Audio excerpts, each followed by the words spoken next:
First off, all praise, honor, and glory to Yahweh, by Hashem, Yahweh Shai. Double honors unto the apostles and elders, a great millstone that rule well. Slakia. And salutations unto you, true Akim, that are pushing sincerely and that are enduring with all long suffering and sound doctrine. This lesson won't be long. Just I'm not sure what I'm gonna title it either, but it was on my spirit just to bring it out, man. When you going into these scriptures and when you teaching people, make sure that you are teaching yourself the same thing. All right. Of course, everything that you teach people, it has to come straight from the scriptures. You can't use your own mind.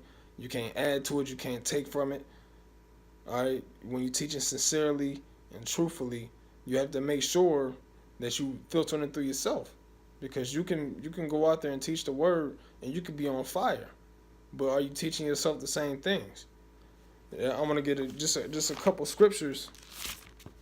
This first one I'm getting the book of First Corinthians, and then I'm going to skip into the Apocrypha. All right, and this is First Corinthians 9:26. It says, "I therefore so run, not as uncertainly, so fight I, not as one that beateth the air, but I keep under my body and bring it into subjection, least that by and that goes with having self-control. All right, being constraining your spirit, man, knowing what's right for your spirit and knowing knowing certain things to do. All right, it says I keep my body, and I keep under my body and bring it into subjection, least that by any means, when I have preached to others, I myself should be a castaway." So when you teaching somebody about, you teach somebody about the laws. Let's say you teach somebody about the rape doctrine. You teach somebody about that and you're breaking it down good.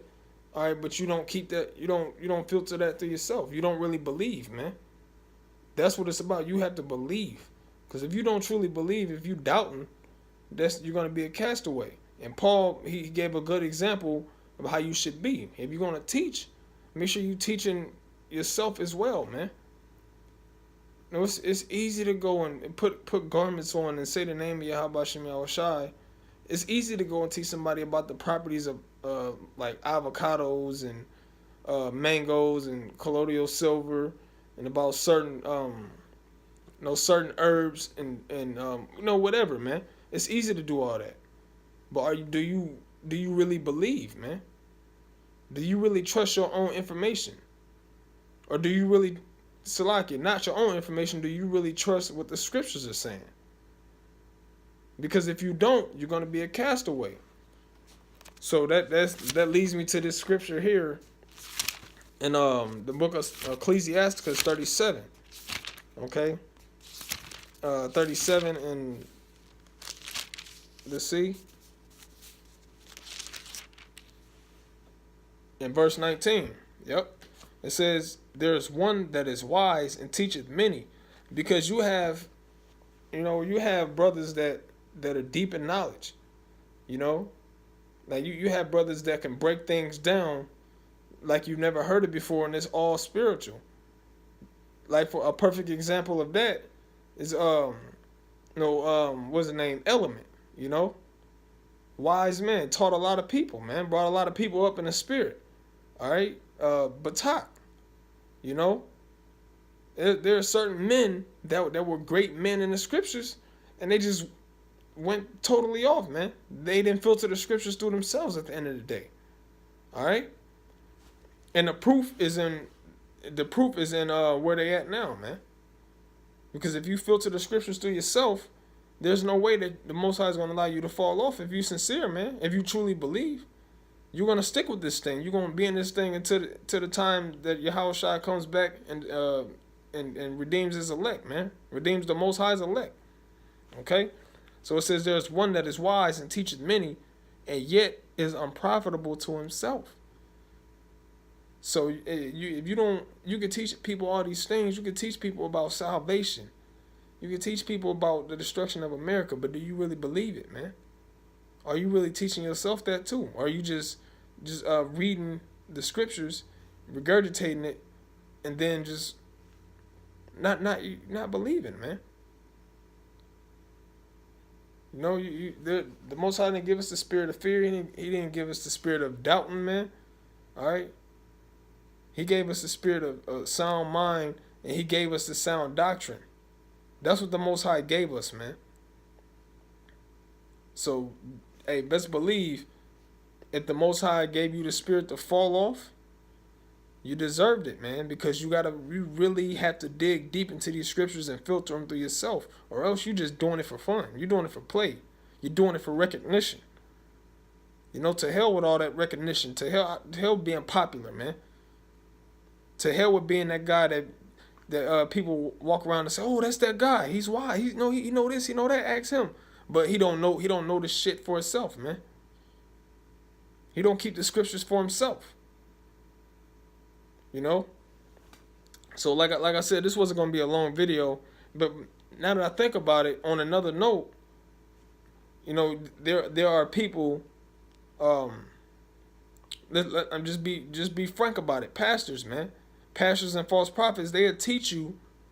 They'll teach you to do certain things, and then they won't do it themselves, man. So hey, now I can go back up in this chapter real quick because I just seen that it was in here, and this is Ecclesiasticus 37 and verse 7. It says, "Every counselor extolleth counsel, but there is one that counseleth for himself." So one that counseling for himself says it's a man, false prophets, man. They counsel for themselves, man. When they bring out certain scriptures, they make up their own breakdowns. You know, they make up all kind of bogusness, man. Stuff that's going to benefit them and not going to benefit the congregation, man. That's also where you don't want to go. It says, "But there's one that counseling for himself." It says, "Beware of a counselor, and know before what need he hath. For he will counsel for himself, lest he cast the lot on thee, and say unto thee, Thy way is good, and afterward he stand on the other side to see what shall befall thee." So when we in this truth as well, man, you got to make sure you teaching what's supposed to be taught. Don't tell a man it's okay to go ahead and rape women. Don't tell a man it's okay to go ahead and have sex with your woman while she's on the menstrual. All right? Then fall off the side and say, look at this guy. Because that's what Esau does, man. Esau set up all these decrees and these different fucked up laws that go against the scriptures, and then he's going and telling the Most High, "Look, is these your people?" You know, false prophets do the same thing, man. They teach you prosperity. They don't teach you, but if they see you going off and see you smoking, oh, don't worry, the Lord will forgive you. You know, the Lord know we got bad habits. You know, false prophets will teach you things like that, man. And then guess what it says after that? It says, and say unto thee, Thy way is good, and afterward he stand on the other side to see what shall befall thee. So he want to see how the Most High is going to deal with you, man. You know, that's wicked, man. So it's both sides. Don't, when you teaching somebody something, you teaching them the truth, make sure you teaching yourself. And then on the flip side, make sure that you getting in people's shit if they going off, man. Of course, don't be a hypocrite with it. Okay, that all falls into play. If you filter things to yourself and you teach people, you're gonna learn how to rebuke them. You're gonna learn how to reprove them. You're gonna learn how to make them better. And all the while you're making yourself better because you filter the scriptures to yourself as well. All right, this ain't no game. And if you doubt that these scriptures are real, the Most High will cast you out his mouth, man. That's what the book of Revelation, the 3rd chapter and 15th verse was talking about when it says, "I'd rather thou be cold or hot. But since thou art lukewarm, I shall spew thee out of my mouth," man. You don't want to be spewed out the Most High mouth for doubting or for not doing the work correctly. That is two of the most embarrassing things that happen, man. All right? But, like I said, I didn't want this to be too long. That was just on my spirit to bring that out. And Lord willing, this was edifying to the brothers that are watching it. So, with that being said, I say, call Lord Yahweh Bashim Yahushai. Give all praise, honor, and glory to Yahweh Bashim Yahushai. Double honors unto the apostles and the elders at Great Millstone that rule well. And salutation unto you, elect Akim, that are teaching sincerely and that are filtering the scriptures to yourself, man. All right, we're about to get out of here. There's no time for slackness. There's no time for doubt, and there's no time for lack of faith. We're trying to get the hell out of here, man. You know? So with that being said, I say shalom.